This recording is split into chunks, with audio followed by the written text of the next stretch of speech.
Amados irmãos, nos alegramos muito em mais esse ano em que podemos ter esse encontro. Há um ano atrás estávamos aqui, como o tempo tem sido abreviado.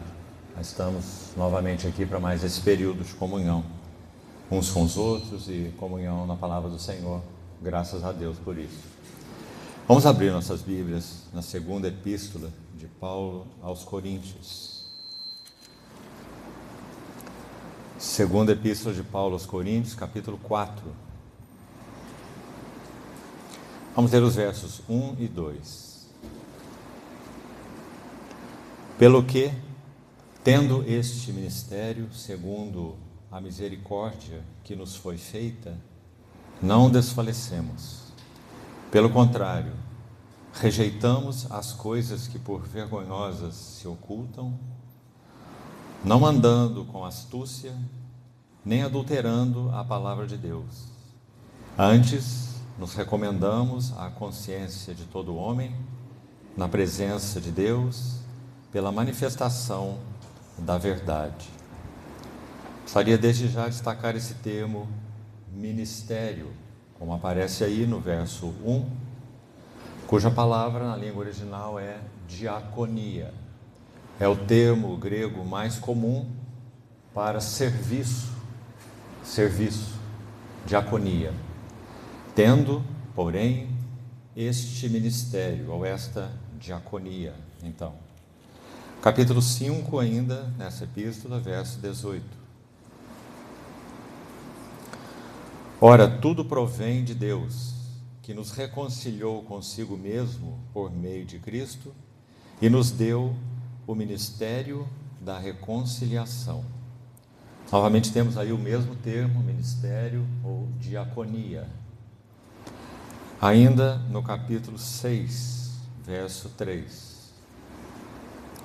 Não dando nós nenhum motivo de escândalo em coisa alguma, para que o ministério não seja censurado. Mais uma vez, o mesmo termo, diaconia. Finalmente, no capítulo 8, verso 4.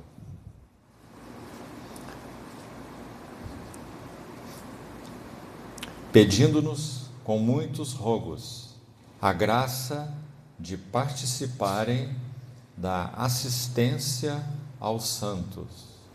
Veja que aqui essa palavra assistência é exatamente a mesma diaconia, serviço, ministério. Aqui traduzida por assistência. Vamos ter uma palavra de oração, então vamos expor qual é a nossa carga principal para esse período, primeiro período da manhã. Vamos orar. Amado Pai Celestial, quanto nos sentimos honrados e privilegiados por Ti, de podermos abrir Tua palavra, soprada pelo Teu Espírito Santo, escrita e guardada nas nossas mãos por tantos séculos. Obrigado pelo sangue dos mártires e profetas. E obrigado por termos a Tua palavra nas nossas mãos. Por isso te pedimos, Senhor, que a iluminação do Teu Espírito Santo seja exercida sobre todas as nossas vidas nesse tempo de comunhão na Tua palavra. Porque é na Tua luz que vemos a luz.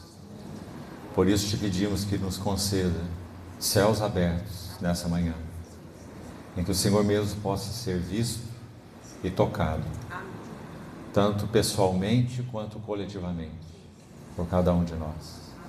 Assim oramos, Senhor, muito agradecidos e confiados em Tua habilitação. No precioso nome do nosso Senhor Jesus. Amém. Meus queridos irmãos, há 2 das 13 epístolas escritas por Paulo que nós poderíamos chamar especialmente de biográficas.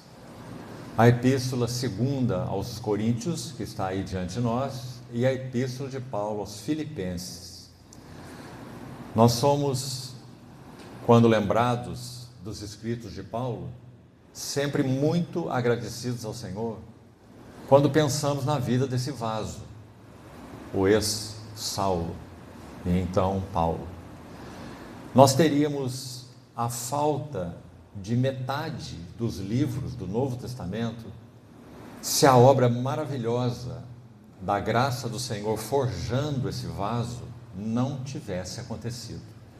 Ou seja, 13 epístolas dos 27 livros do Novo Testamento saíram da pena de Paulo. Ele mesmo disse quando escreveu para Timóteo, descrevendo quem ele era, 1 Timóteo capítulo 1, aquelas palavras sempre nos impressionam tanto. Ele diz que ele era um insolente, ou um blasfemo. Ele diz que ele era orgulhoso. Ele diz que ele era perseguidor da igreja. O termo usado ali é um molestador. E ele tem essa memória da graça de Deus tão viva e tão profunda no coração dele, que quando ele reobserva esse quadro, ele o faz com uma única finalidade. E aí está escrito no capítulo 1 de 1 Timóteo. Ele vai dizer assim: transbordou, porém, a graça do Senhor Jesus Cristo e o amor de Deus, para que em mim, não para mim apenas, mas em mim, o principal dos pecadores, revelasse o Senhor a sua completa longanimidade e servisse eu de modelo para todos quantos hão de crer nele para a vida eterna. Isso nos inclui. E como nos inclui? Aquilo que o Senhor forjou na vida desse vaso, Saulo, ele forjou não apenas para que ele próprio, tendo sido separado antes de nascer, palavras dele, escrevendo aos Gálatas, por esse Deus que aprouve nele revelar o seu Filho, são as palavras dele ali, mas não apenas pelo Saulo em si, e nem apenas para aqueles que teriam o benefício de ter o seu ministério em exercício, viajando para lá e para cá, na verdade por todo aquele Império Romano, 3 viagens missionárias enormes, entrando em cidades onde só havia pagãos, e quando ele deixava aquelas cidades, havia igrejas que prosseguiam. Meus amados irmãos, quando o Senhor colocou as mãos nesse vaso, Ele não o fez apenas por Paulo e pelos seus contemporâneos, mas Ele fez por toda a igreja de Deus. Por isso Ele diz para que eu servisse, repetindo, de modelo para todos os que hão de crer. Ele usou a palavra no futuro. Muitos já haviam crido quando ele escreveu a primeira epístola a Timóteo, já que ela está entre as últimas da vida dele e do ministério dele. 1 Timóteo, Tito, 2 Timóteo, foram as últimas. E ele coloca a palavra no futuro. 1 Timóteo 1, 15 em diante. Todos quantos hão de crer nele para a vida eterna, para todos estes, o Senhor Jesus pôs a mão em mim para me fazer um modelo. Por isso, como nós citamos na outra epístola, que podemos chamar de autobiográfica de Paulo, Filipenses, ele tem aquela ousadia tão serena diante de Deus de escrever assim para eles: tudo o que vistes, que ouvistes, que aprendestes de mim, isso praticai, e o Deus da paz será convosco. É uma tremenda ousadia, você não acha? Porque ele sabia, irmãos, muito bem, que o Senhor, quando colocou as mãos nesse barro disforme chamado Saulo de Tarso, ele fez de tal forma que ele estava constituindo algo que seria um padrão. Sede, pois, imitadores de Deus como filhos amados. Efésios 5. 1 Coríntios 11. Sede meus imitadores, como eu também o sou de Cristo. 1 Coríntios 4. Ele diz assim: quando Timóteo for ter com vocês, ele fará que vocês conheçam, saibam quais são os meus caminhos em Cristo Jesus. Então, quanto nós somos agradecidos, meus irmãos, são quase 2000 anos em que essas palavras foram escritas, esses 13 livros que saíram da pena dele pelo Espírito Santo e estão aí na nossa mão. para que nós saibamos qual é o caminho do Senhor de forjar vasos. Menciono isso porque meu encargo nessa manhã e possivelmente hoje à noite seguiremos, é destacarmos, se possível, 12 elementos dentro da segunda epístola de Paulo aos Coríntios, que mostram qual é o caminho espiritual do serviço. Meus irmãos, muita coisa, infelizmente, é nominada como serviço para Deus, mas provém de fontes mestiças. Por natureza, mesmo quando regenerados, todos nós somos fontes mestiças, pelo simples motivo de que quando o Espírito Santo gera em nós uma nova vida, regeneração, fomos regenerados, não de semente corruptível, mas de incorruptível, pela palavra de Deus que vive e é permanente. Ao mesmo tempo, nós sabemos que há um grande terreno dentro de nós, todos, a ser conquistado. E a Bíblia chama esse terreno de alma. Somos regenerados, recebemos vida na esfera mais íntima do nosso ser, que a Bíblia chama de homem interior. 2 Coríntios 4. Ainda que o homem exterior se corrompa, o homem interior se renova de dia em dia. Nosso espírito humano. A partir daí, toda essa esfera descrita como alma, nossos pensamentos, a qualidade dos nossos pensamentos, a forma de nossos pensamentos, o que determina os bastidores do nosso pensamento, elementos que teremos oportunidade, se o Senhor permitir, mais à frente de tocarmos nisso, determinam nossa maneira de pensar e inclusive de agir. Tudo isso precisa sofrer um trabalho tão profundo do Espírito Santo para que haja em nós a formação de um caráter. Irmãos, há uma equação, falando isso, há uma equação na vida espiritual que nós podemos afirmar sem sombra de dúvida, já que não é muito fácil equacionar vida espiritual, nós estamos falando de coisas espirituais. Mas há uma equação relacionada a esse tema que mencionei aqui, que precisa muito ser absorvida por nós e reger nossa jornada com o Senhor. E é a seguinte: vida, primeiro item da equação, vida, essa nós recebemos de graça. Ele nos deu vida estando nós mortos, nos nossos delitos e pecados, a ação da graça soberana de Deus. Agora vamos colocar aqui um mais aqui na frente. Vida mais disciplina. Disciplina é igual a caráter. A única maneira, do Espírito Santo forjar em nós o caráter de Cristo é que essa vida, que já nos foi dada de graça, plantada em nós por livre graça, fomos regenerados, ela então passe por disciplina. Quando essa preciosa vida, buscando, e este é o ímpeto que ela tem, infundir-se em nossas almas e ocupar o nosso ser nessa esfera chamada alma. Quando Paulo ora, para deixar isso um pouco mais claro, antes de abordar ainda a Epístola aos Coríntios, quando ele faz sua segunda oração na Epístola aos Efésios, são duas, muito preciosas.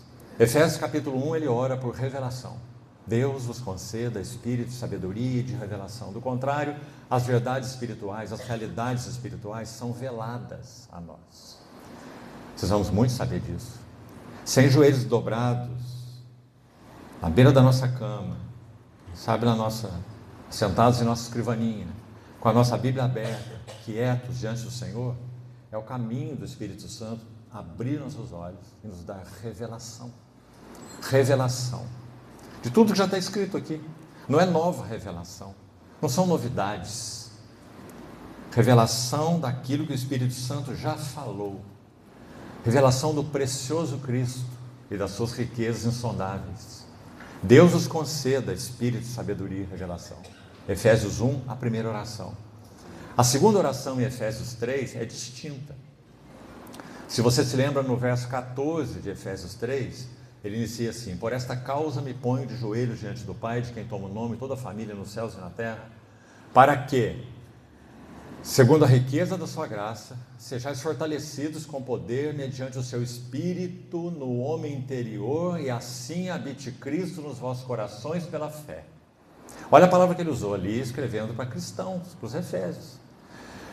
Fortalecidos com poder mediante o Espírito no homem interior, que se refere ao nosso espírito, o espírito dele, no nosso espírito, fortalecidos, e assim habite Cristo nos vossos corações. Pense nessa frase. Não são cristãos? Não são? Não são igreja de Deus? Não foram regenerados? Então, em que sentido Paulo está orando para que Cristo habite no coração deles? Cristo já não habitava no coração deles? Sim ou não? Sim. Agora, então, onde está a dificuldade aparente aí? Se você examinar a palavra habite, faça isso. Você vai ver que o termo é katoikeo, que no grego significa ocupar totalmente um determinado lugar. Esse termo kata é um prefixo no grego de reforço, que significa para dentro, para baixo, para o fundo, kata. E oikos no grego é casa. Katoikeo significa habitar profundo, significa habitar para dentro. Esse é o motivo da segunda oração de Paulo. Então a primeira, revelação. A segunda, para colocar em duas palavras, o cerne da oração de Paulo. A segunda, assimilação. Não basta, buscando com ousadia interpretar Paulo, não basta que vocês tenham revelação, não basta. Vocês precisam assimilar o que lhes foi e está sendo revelado. Então ele diz, e assim, fortalecidos com poder pelo Espírito no homem interior, habite. Profundo, para dentro. Cristo, olha que ele não diz no vosso espírito. Olha aí a separação aí. Ele diz, habite Cristo nos vossos corações. E o termo coração na Bíblia é mais amplo que espírito. Porque coração no Novo Testamento em especial inclui a mente, a vontade e os sentimentos, ou seja, todas as faculdades da alma. Coração. Então Paulo está orando não apenas para que eles tivessem o Espírito de Deus, o Espírito deles, fortalecendo a eles, né? Mas que assim Cristo habitasse profundo, Cristo habitasse para dentro dos corações deles. Então qual é o sentido e a ideia e a carga de Paulo nessa oração? Vamos colocar assim, Paulo está orando para que Cristo lhes ocupe totalmente o ser. Irmãos, essa é a necessidade para todos nós. Que Cristo nos ocupe totalmente o ser. Nossos pensamentos, nossos sentimentos, nossos desejos, influenciando tudo, escolhas, prioridades, metas, caminhos. Quanto precisamos, não é? Então, o homem que escreveu isso conhecia muito disso. É o apóstolo Paulo. Ele jornadeou com o Senhor em torno de 33 anos. Muito interessante sua vida. Divididas basicamente de maneira harmônica. 11 anos no início, 11 anos na segunda etapa, 11 anos na terceira etapa. Jornadeando com o Senhor. Cada etapa tem uma singularidade específica que não teremos tempo para isso agora. Mas uma jornada magnífica. E quando ele vai concluir, ele é tão claro no que ele tem a dizer para o seu amado filho Timóteo. Eu combati o bom combate, eu completei a carreira, eu guardei a fé. E a coroa da justiça me está reservada, a qual o Senhor reto juiz me dará naquele dia. Então, meus irmãos, quando abordamos essa segunda epístola dele aos Coríntios, são 13 capítulos, bem mais longa que a epístola aos Filipenses, que são 4 capítulos. Então nós temos uma maravilhosa carta autobiográfica. E aqui nós buscaremos extrair pelo menos 12 aspectos, se pudermos chegar até lá, que vão nos mostrar então, com relação a tudo que já dissemos no início, qual é o caminho do Senhor para forjar vasos. E reforço, irmãos, ainda de entrar no primeiro dos 12 elementos aqui. Infelizmente, nenhum de nós falaria isso com sarcasmo, nem com cinismo. e nem com alegria. Mas muito, ou muita, da chamada obra de Deus tem sido feita na energia da carne, nos recursos da carne. Quais são os recursos da carne? Eloquência, oratória, carisma, capacidade de atrair pessoas, recursos. Quando Paulo observa esse panorama aí, vou usar esse último elemento aqui ainda para nos introduzir, porque ele fala muito conosco. Aos Coríntios mesmo, só que agora na primeira carta, olha o que ele tem a dizer. Quando eu fui ter convosco, anunciando-vos o testemunho de Deus, essa era a carga dele, o testemunho de Deus, eu não o fiz com ostentação de linguagem e nem de sabedoria.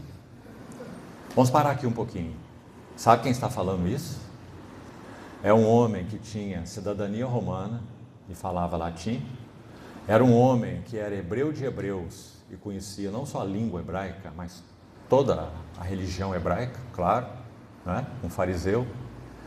E era um homem versado no mundo grego.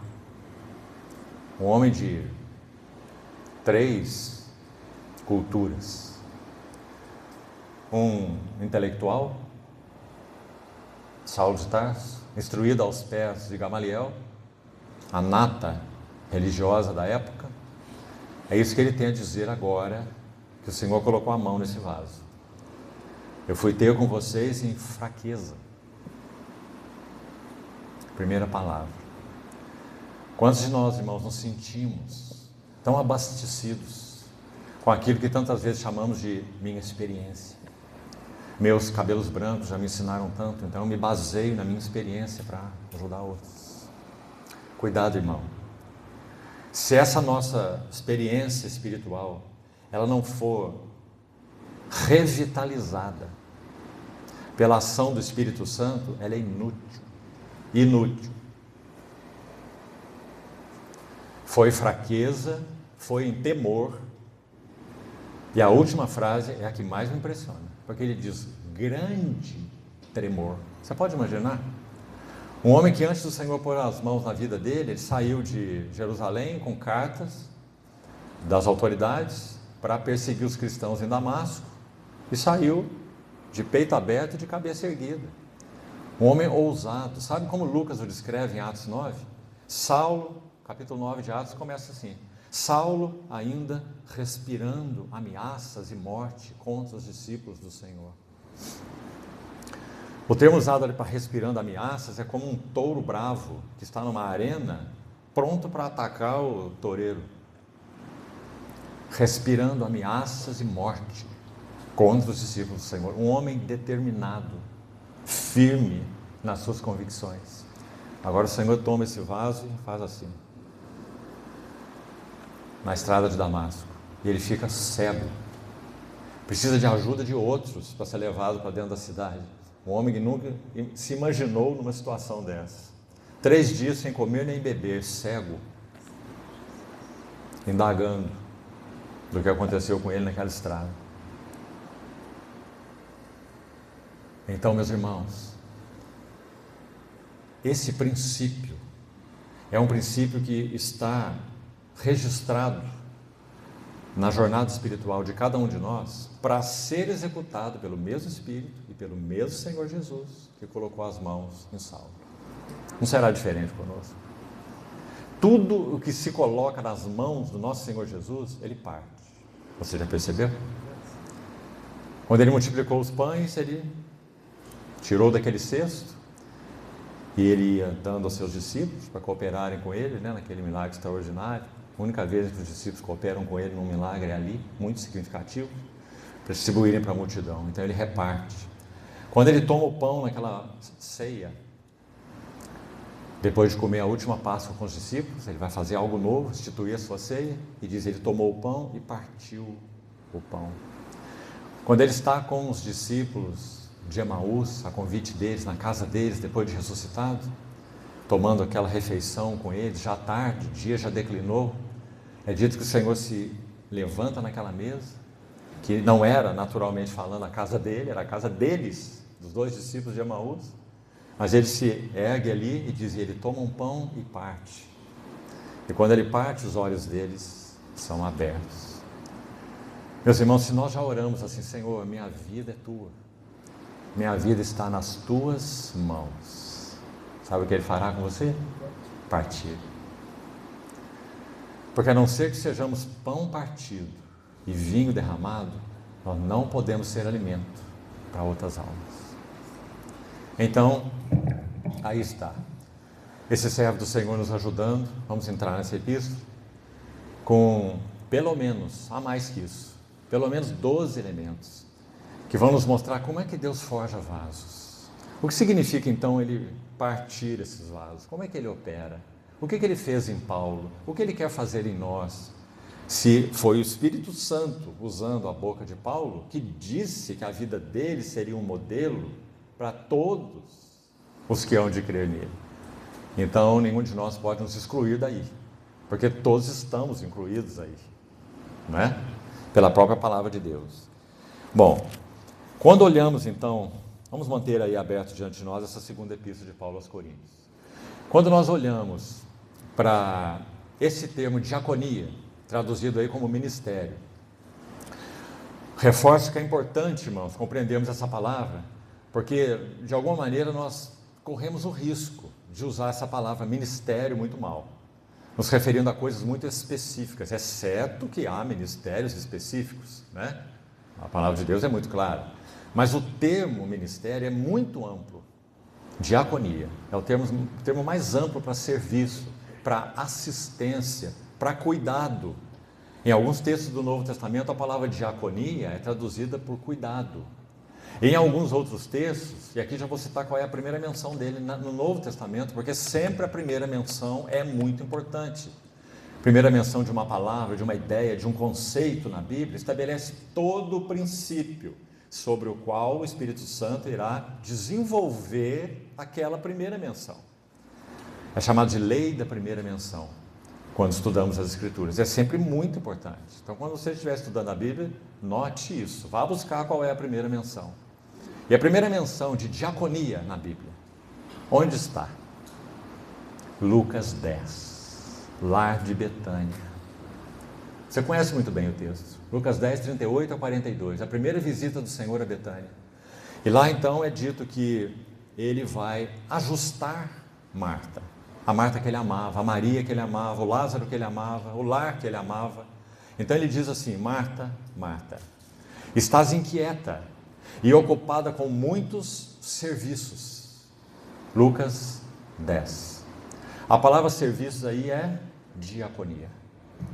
Então o Senhor está dizendo: Marta, você está ocupada com muita diaconia. E o que era necessário, já que ela estava ocupada com tanta diaconia, era corrigir o coração dela para que essa diaconia fosse adequada. Essa diaconia fosse fruto de algo ajustado e corrigido interiormente.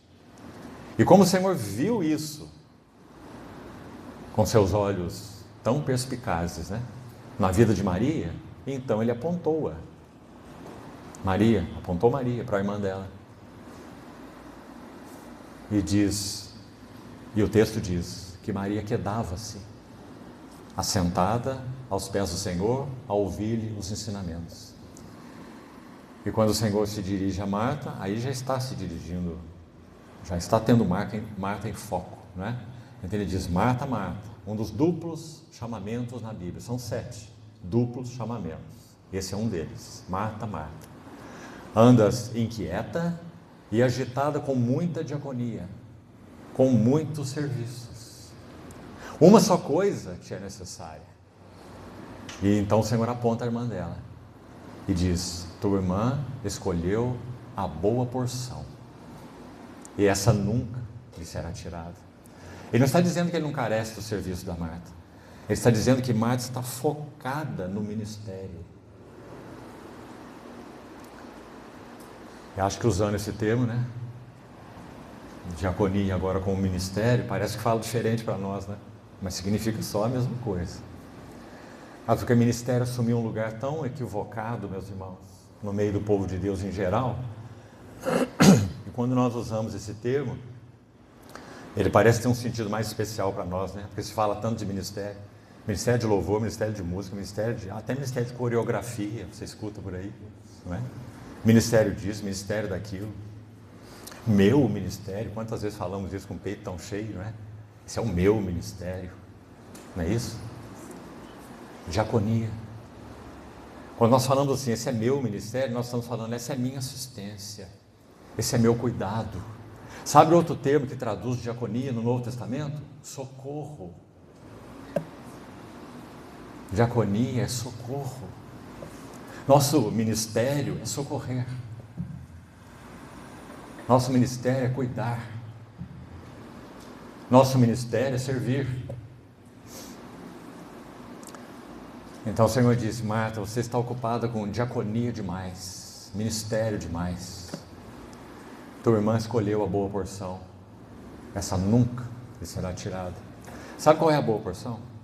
Não é apenas ouvir a palavra do Senhor. Isso está incluído, sim, né?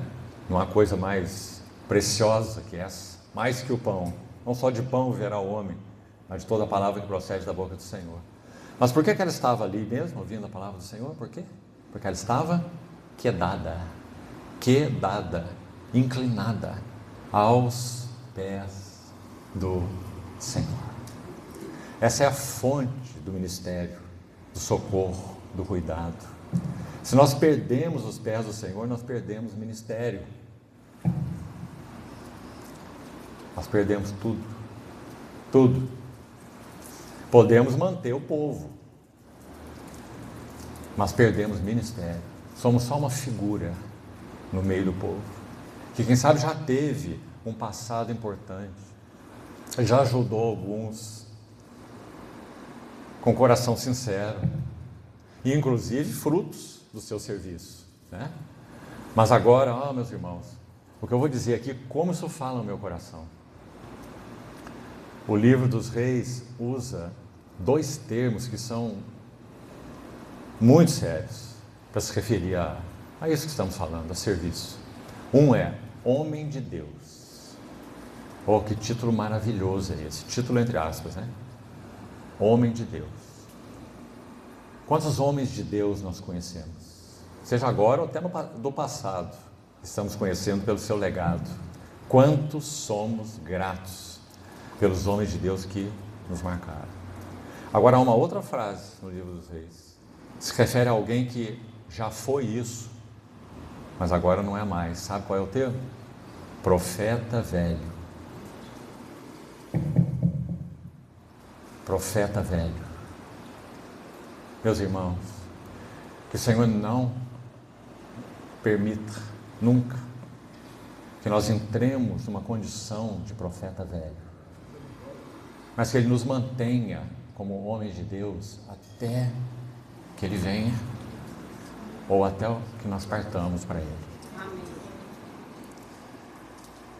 Então, quando Paulo usa esse termo diaconia, esse termo é muito amplo na mente e no coração dele. Ele não está falando especificamente de diaconias específicas.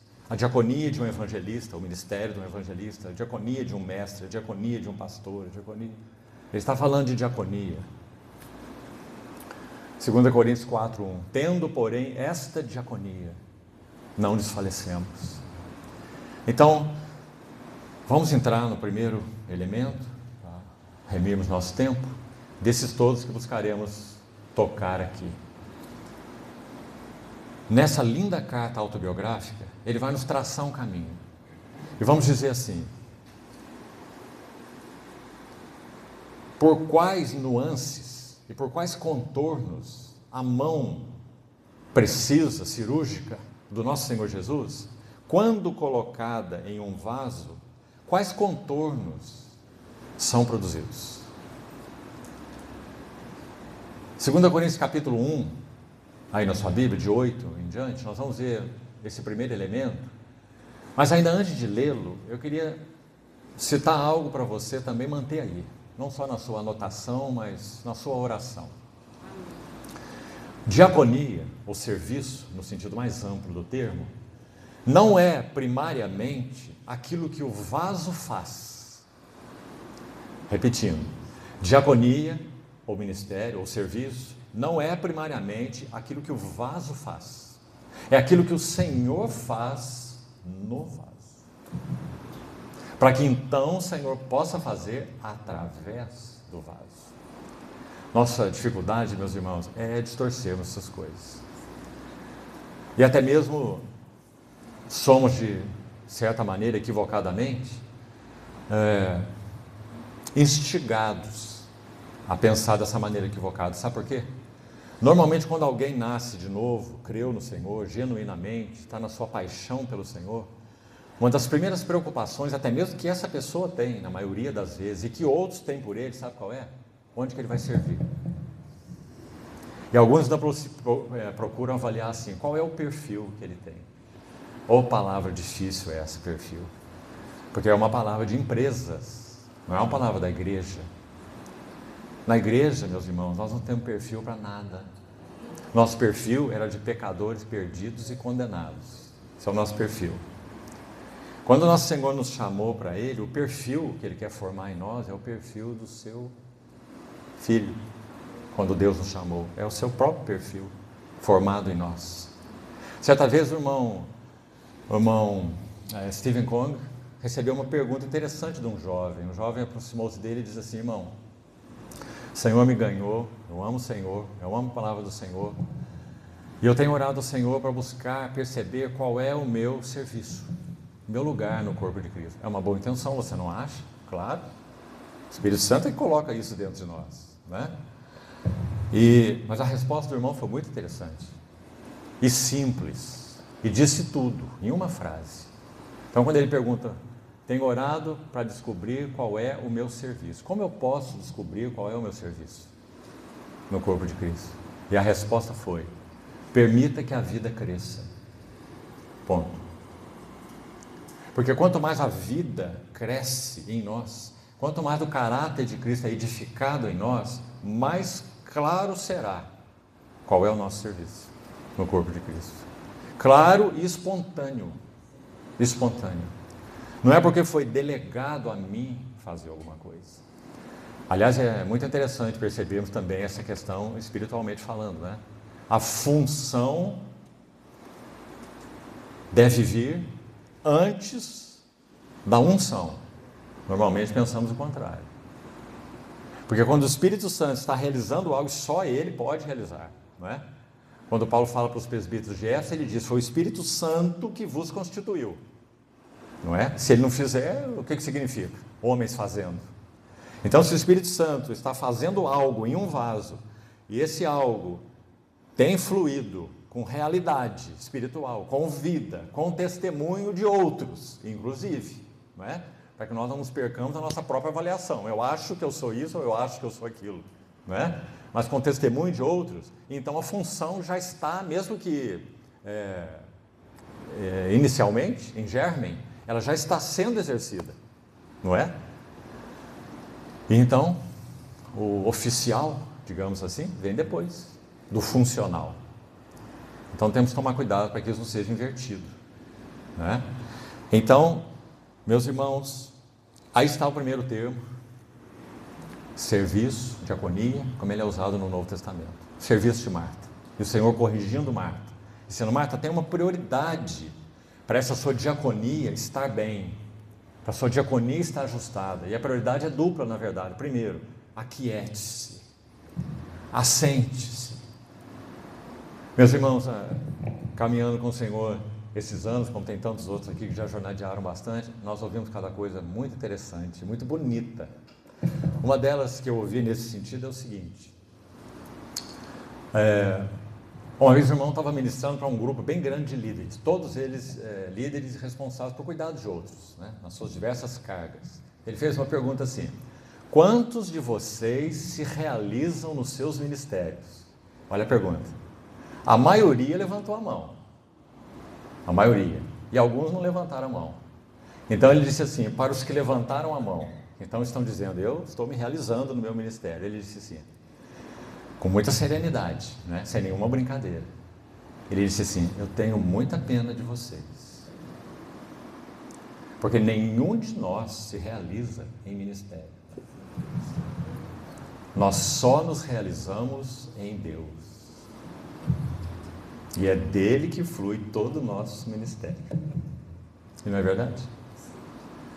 Mas quanta tendência nós temos de invertermos essas coisas. Então, Marta, estás ocupada com muito ministério. Veja, tua irmã, aquiete-se, fique caladinha e escute. Porque o primeiro órgão que o Senhor quer ganhar em nós, se nós vamos ser servos úteis ao Senhor, é este órgão. E não este aqui. Mas este aqui. O Senhor Deus me deu língua de eruditos, para que eu saiba dizer boa palavra ao cansado. Ele me desperta todas as manhãs. Desperta-me o ouvido, para que eu ouça como aqueles que aprendem. Eruditos, como é a palavra lá. Discípulos, na verdade, seria a melhor palavra. Para que eu ouça como um discípulo.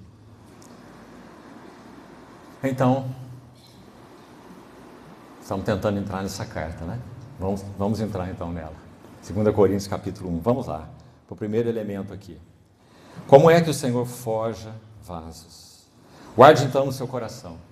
Serviço é aquilo, essencialmente falando, é aquilo que o Senhor faz no vaso, para que então possa ter um caminho para fazer através do vaso.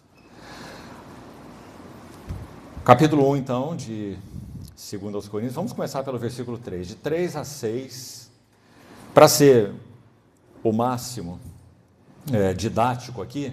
Deixa eu nominar para os irmãos, antes mesmo de lermos, 3 a 6. Qual que seria aqui o primeiro elemento? O alvo do trabalhar do Senhor no vaso. O primeiro elemento importante aqui nessa carta, como entendo, para ser absorvido por nós. Qual é o alvo do Senhor trabalhar nos seus vasos para que haja ministério, então, adequado, aceitável, genuíno, que parte de realidade espiritual? O alvo do trabalhar de Deus no vaso ou no servo, para que ele possa ser útil e ter um serviço que seja agradável ao Senhor. Olhe lá. Veja que lindo texto, 2 Coríntios 1:3. Bendito seja o Deus e Pai do nosso Senhor Jesus Cristo.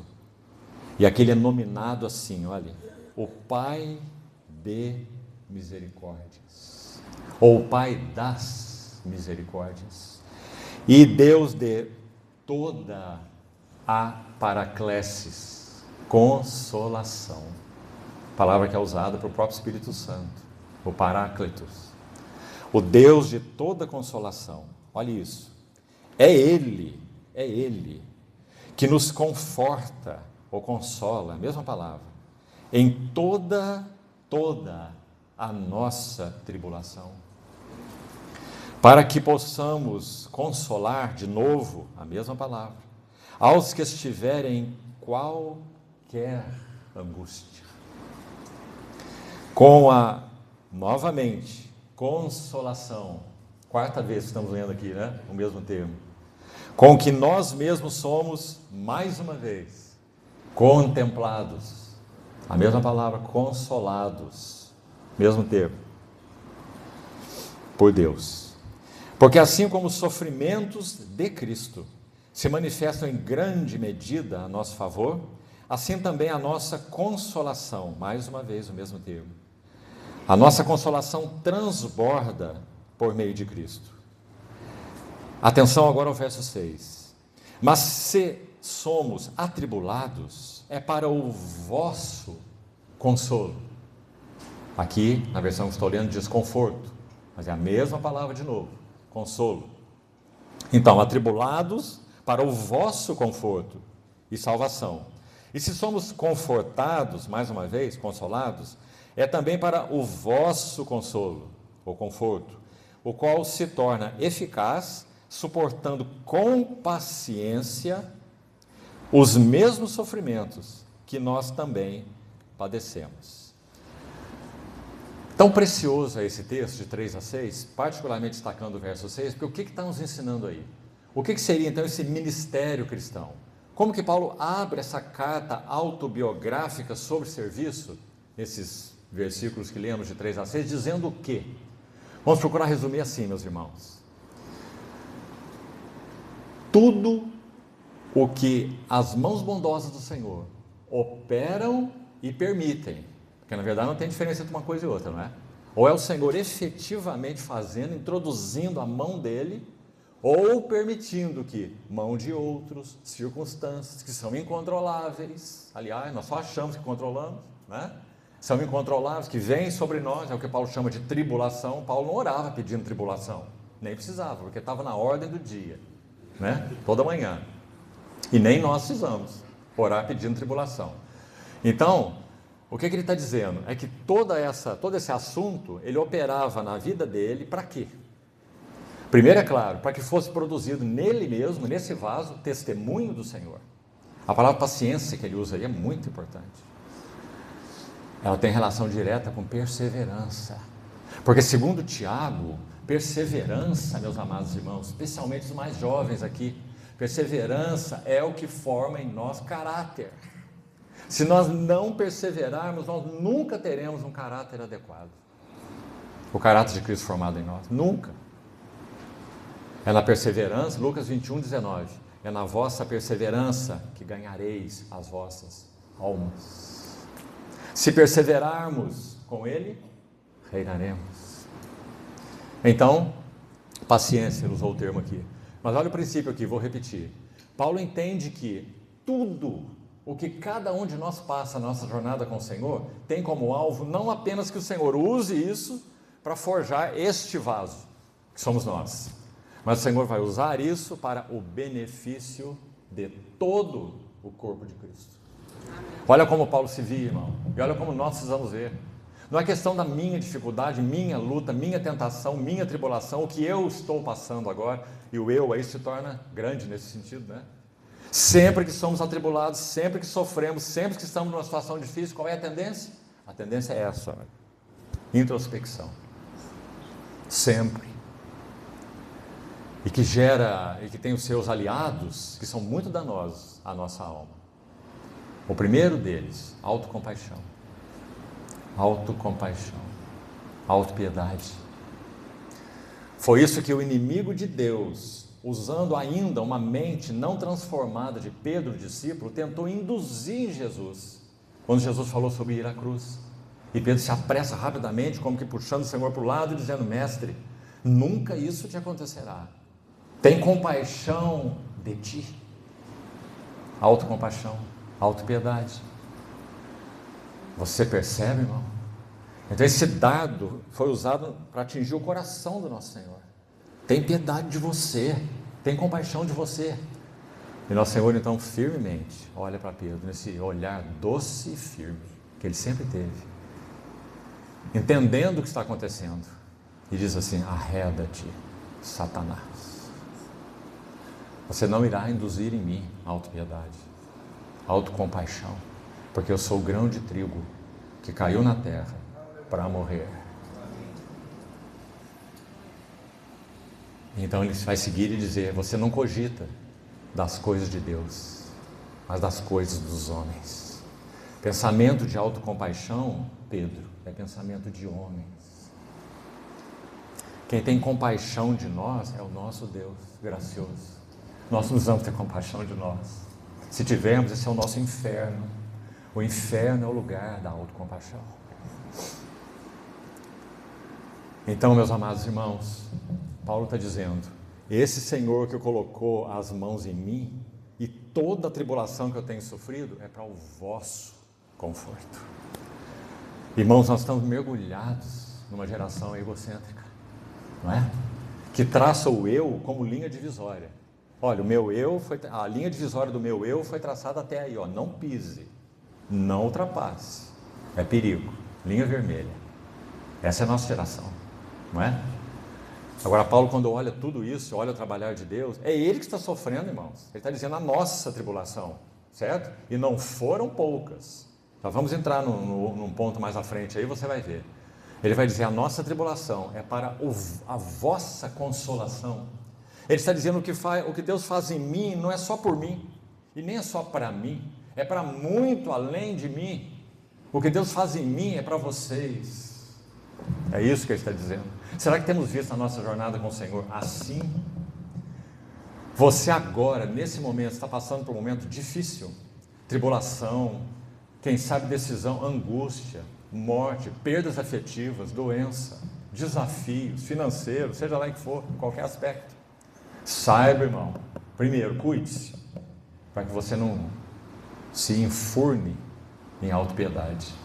Segundo, se você permanecer aos pés do Senhor, você vai ver que o que Ele está ou fazendo deliberadamente ou permitindo em sua vida é para o benefício de todo o corpo de Cristo. Nossa tribulação para a vossa consolação. E assim que é. Então esse é o primeiro princípio tão importante, irmãos. Por isso, irmão, na obra de Deus não há lugar para lombos lisos. Compreende essa linguagem?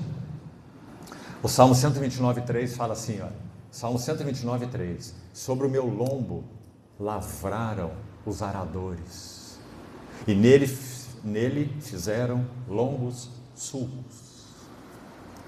O Salmo 66, versos de 10 a 12, fala assim: pois tu, Senhor, nos provaste,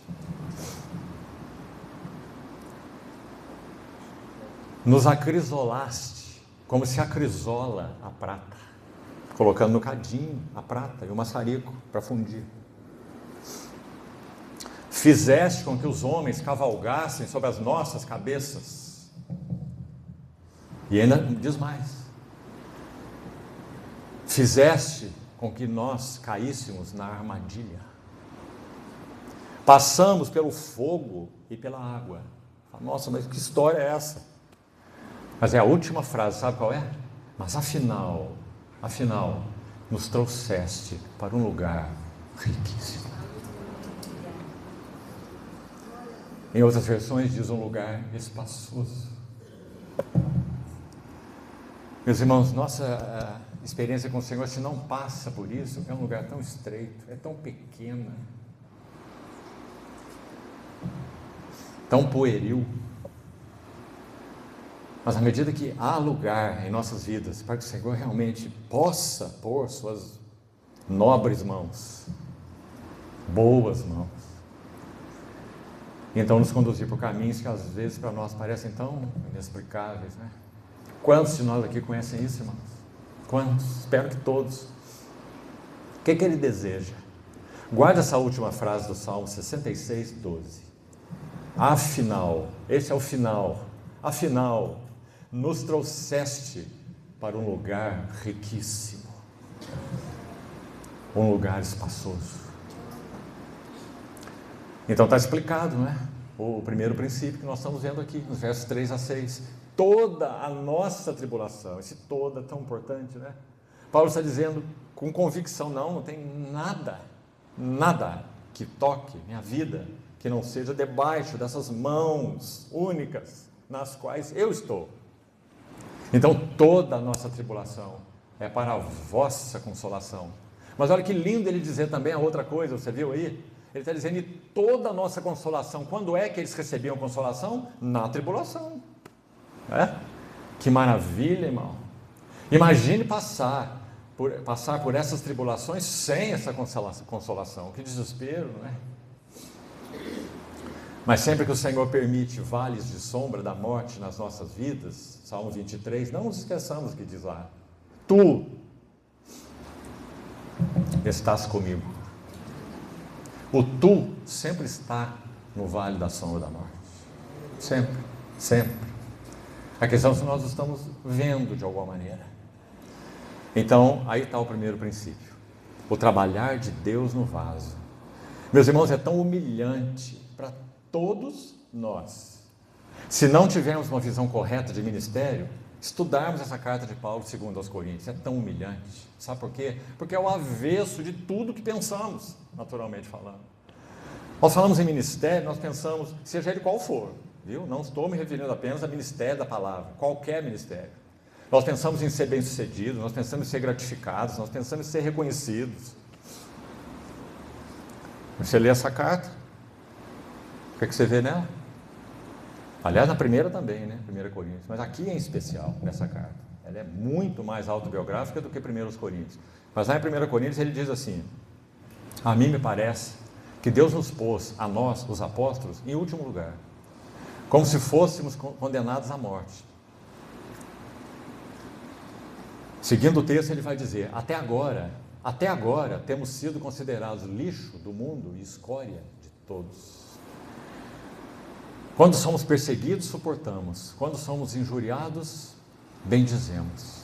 Quando caluniados, procuramos conciliação.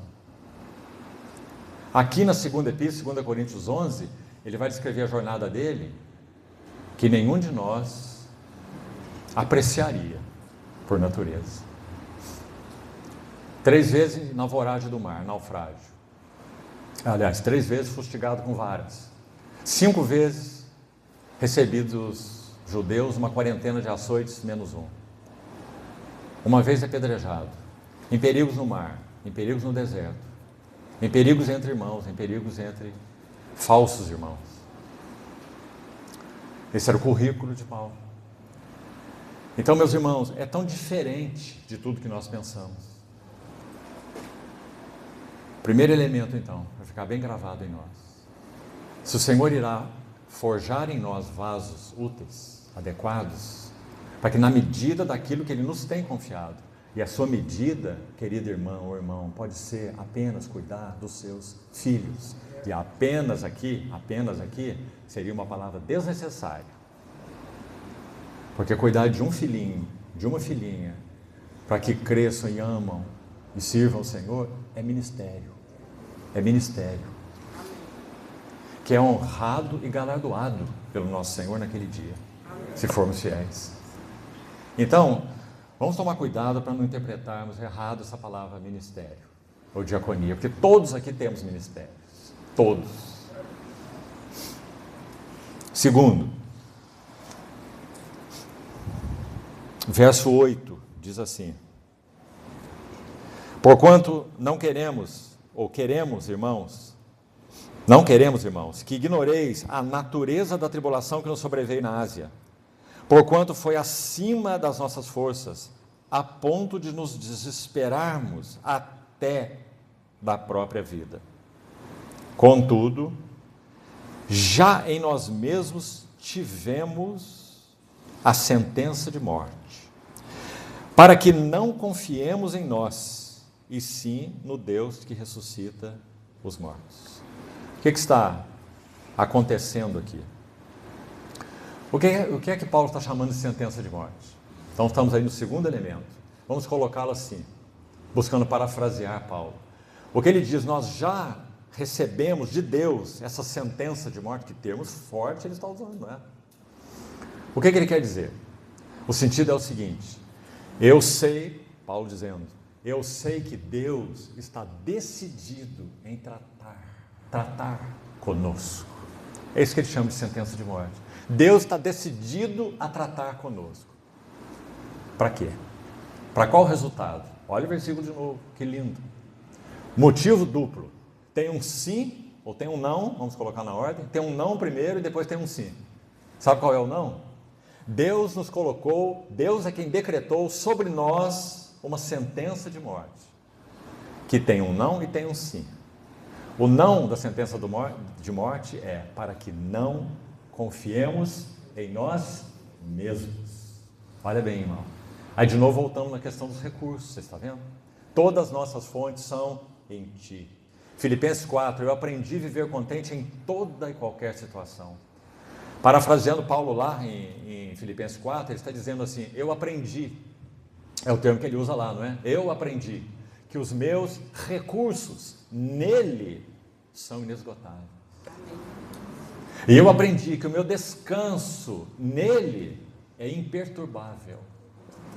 É isso que ele está dizendo em Filipenses 4. Mas ele diz: eu aprendi. E nós temos aprendido. Quando nós chegamos na falência de recursos, na impotência.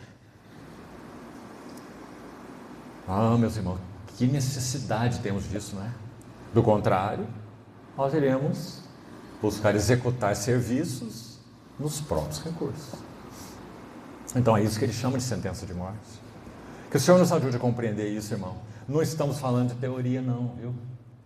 Se quem sabe, especialmente os mais jovens aqui, nunca ouviram isso, saiba, não estamos filosofando não. Graças ao nosso bendito Senhor. É assim que é a nossa jornada com Ele. Nós somos cheios de recursos. E o Senhor, na sua bondade, Ele sabe como abater cada um deles. Ele não abate todos, porque senão Ele nos destruiria. Ele vai abatendo um por um. Eu me lembro quando eu era menino, já tem uns 60 anos atrás. Tinha um brinquedinho muito interessante. Ele tinha como uma caixa que tinha vários furos nessa caixa. E em cada buraco desse tinha um bonequinho. Então um bonequinho surgia num furo da caixa e você metia a mão nele para enfiar ele para dentro da caixa de novo. Aí você apertava um aqui e levantava o outro lá. Aí você apertava esse aqui e levantava um outro lá. E a criança ficava brincando de apertar boneco e levantar boneco o tempo todo. Não é? É uma figura muito interessante do nosso eu. Quando nós somos abatidos aqui, levanta o outro boneco lá. Aí o Senhor põe a mão naquele boneco lá, levanta o outro boneco daqui. Não é? Porque nós resistimos com todas as nossas forças aquilo que o Senhor está fazendo. Então Paulo diz assim, Deus está decidido a tratar conosco. Por quê? Porque nós confiamos em nós mesmos. Por isso ele vai dizer, para que não confiemos em nós mesmos. Mas aí vem o sim, né, desse trabalho. Ele não é só negativo, não tem só um não, ele tem um sim. E qual que é o sim? Mas sim no Deus que ressuscita mortos. Como quando você se vê aplastado, inútil, aniquilado. Então o meu poder se aperfeiçoa na fraqueza. Está lá nessa carta mesmo, no 2 Coríntios 12. Nem chegamos lá, né? Vamos terminar com isso, se pudermos. Mas nesse texto que citei agora, sabe o que mais me impressiona nele? Mais me impressiona nele, 2 Coríntios 12, é que quando ele diz assim, o poder de Deus, a minha graça te basta, porque o meu poder se aperfeiçoa na fraqueza. Quando Paulo orou com relação àquele espinho na carne 3 vezes ao Senhor. A conclusão dele, portanto, eu me gloriarei nas minhas fraquezas. Olha isso, irmão. Não dá para gloriar nas fraquezas, dá? Eu me gloriarei nas minhas fraquezas. Eu me gloriarei no meu não posso. Eu me gloriarei no meu não tenho. Eu me gloriarei no meu não consigo, não sou. Para que então possamos dizer como ele, né? Pela graça de Deus eu sou o que eu sou. Então, meus irmãos, quantas experiências nós teremos que passar para isso? Todas, até que o Senhor venha. Ninguém vai ficar bom nisso, porque a quantidade de bonequinho para subir é grande. Preciso ir terminando por aqui, embora nós só tenhamos chegado no segundo elemento aí. E como é que chamaríamos então? Só para termos descrito aí. Sentença de morte. Sim, irmão. Essa sentença de morte, nos decretos do Senhor, ela está sobre cada um de nós, mas Ele não quer nos matar, não. Ele só quer nos ensinar a não confiarmos em nós mesmos, mas no Deus que vivifica mortos. Vivifica os que não podem, vivifica os que não têm, vivifica os que não são, para que Ele encontre caminho. Então, esse é o segundo elemento, é assim que o Senhor forja vasos. Eu não vou ter tempo terceiro, para que não perturbe o tempo do nosso querido irmão, que irá partilhar também, mas eu queria terminar fazendo o seguinte, já que estamos falando do efeito sublime dessas mãos benditas do Senhor que estão sobre nós, ordenando, ajustando, dosando cada tribulação, para cada momento específico, nem mais, nem menos. Não vos sobreveio provação que não fosse humana, mas Deus é fiel. 1 Coríntios 10, 13. E não permitirá que sejais provados além das vossas forças. Pelo contrário, Paulo vai continuar. Na provação, Ele vos dará sustento, suprimento, para que possais suportar. E não escapar, mas suportar.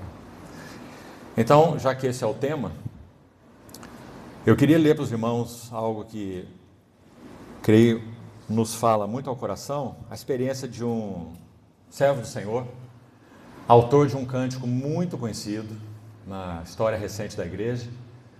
Em português nós temos em vários inários, em português, de várias confissões, e na maioria desses inários a primeira frase desse hino é: se paz a mais doce me deres gozar.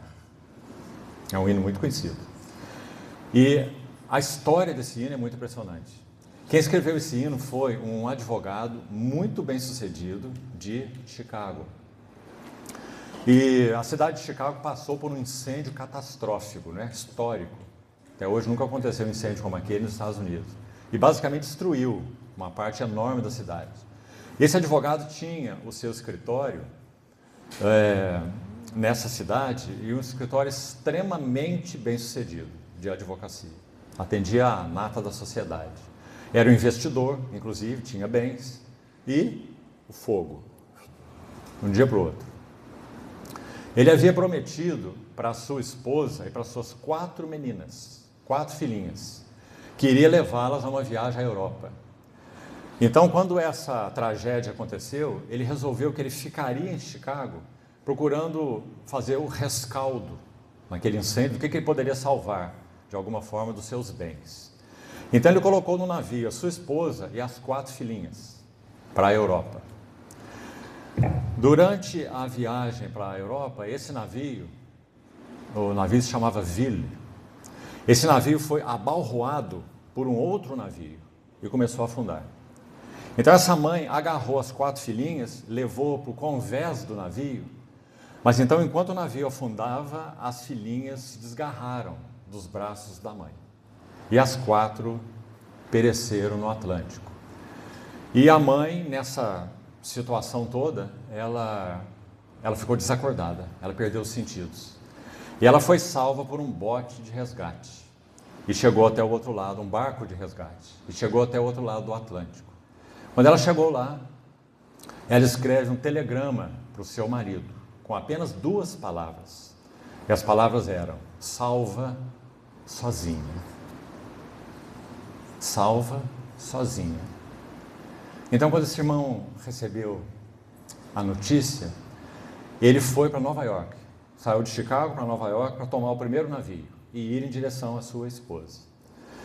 Então, o comandante do navio, quando o navio passou, esse navio que ele tomou aí, passou pelo lugar onde o navio naufragou, o comandante disse para ele: foi nesse ponto em que o navio naufragou. E, ao completar a sua viagem, ele escreve uma carta para sua irmã. Sua irmã se chamava Rachel. Escreve uma carta a ela. E ele escreve assim nessa carta. Ele escreve assim: na quinta-feira, passamos perto do local onde o navio naufragou no meio do oceano. A água ali tem 3 milhas de profundidade. Mas quando eu penso nas nossas pequenas queridas, não as vejo ali. Elas estão seguras e abrigadas. As queridas ovelhinhas. E em breve também estaremos lá com elas. Enquanto isso, graças a Deus, temos a oportunidade de louvá-lo e de agradecê-lo pelo seu amor e sua misericórdia. O Pai das misericórdias, o Deus de toda a consolação. É Ele que nos consola em toda a nossa tribulação, para podermos consolar os que estão em qualquer angústia.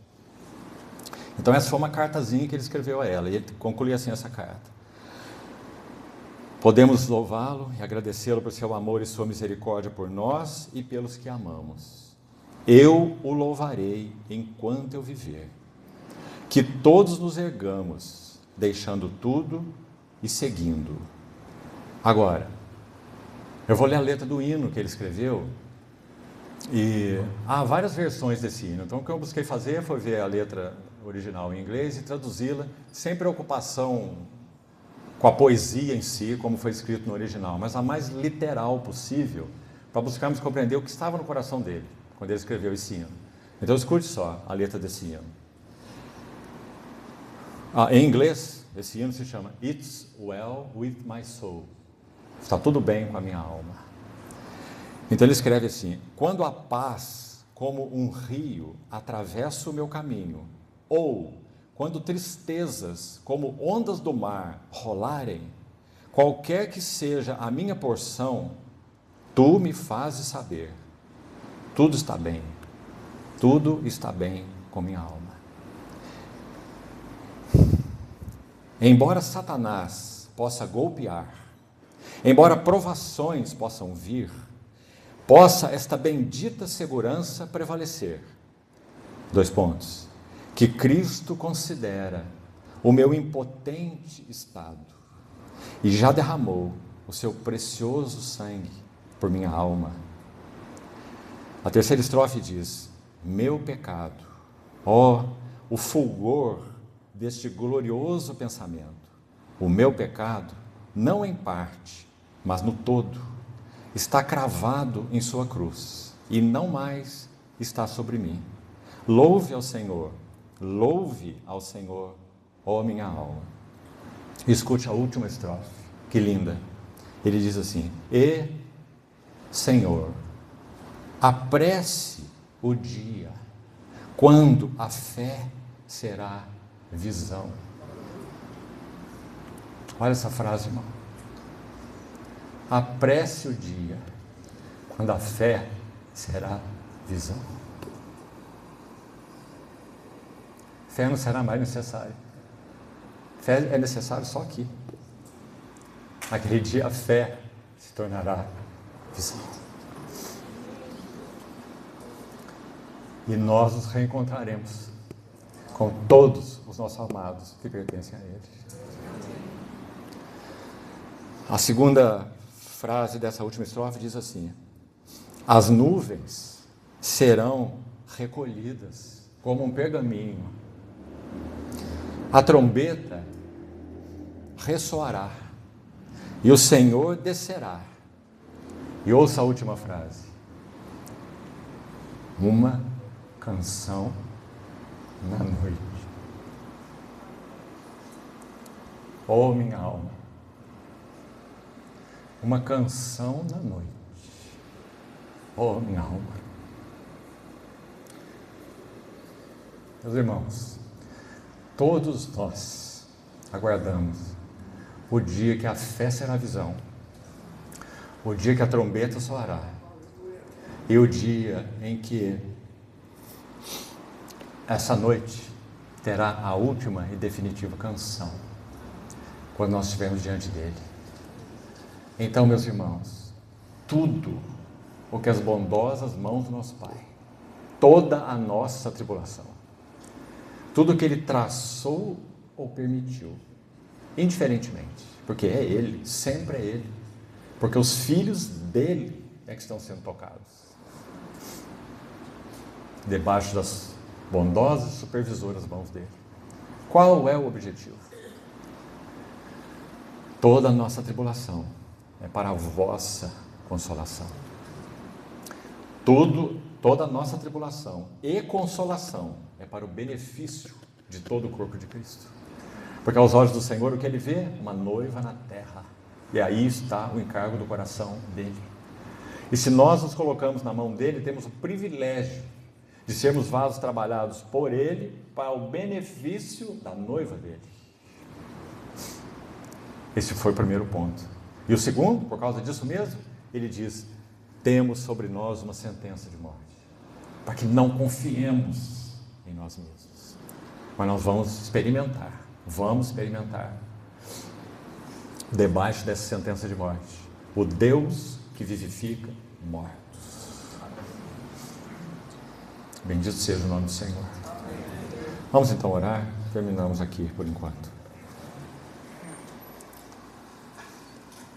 Senhor, esperamos em Ti na Tua bondade, esperamos em Ti no Teu amor, esperamos em Ti na Tua fidelidade, porque, Senhor, absolutamente tudo que temos ou somos provém de Ti.